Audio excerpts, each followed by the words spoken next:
দেশে আপাতত ভোজ্য তেলের দাম বাড়ছে না বলে জানিয়েছেন বাণিজ্যমন্ত্রী খন্দকার আব্দুল মুক্তাদির।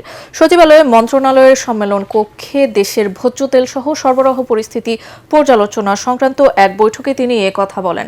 মধ্যপ্রাচ্য পরিস্থিতির প্রভাবে জ্বালানি ও সরবরাহ ব্যবস্থায় অনিশ্চয়তা তৈরি হয়েছে উল্লেখ করে বাণিজ্যমন্ত্রী বলেন, সরকার বিষয়টি গভীরভাবে পর্যবেক্ষণ করছে, তবে ভোক্তা স্বার্থকে সরকার সর্বোচ্চ অগ্রাধিকার দিয়ে কাজ করছে বলে জানান মন্ত্রী।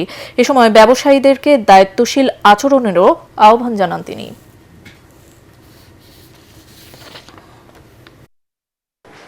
বোতলজাত সয়াবিন তেলের সরবরাহ কোনো কোনো ব্র্যান্ডে কম, এটা আমি ওই দিনের বাজারে দেখেছি।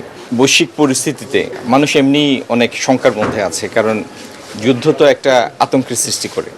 যদিও দূরেই হোক যুদ্ধ, তারপরেও আতঙ্কের সৃষ্টি করে। আমাদের প্রথম প্রায়োরিটি অগ্রাধিকার হচ্ছে দেশে কোনো দ্রব্যের মূল্য যাতে না বাড়ে।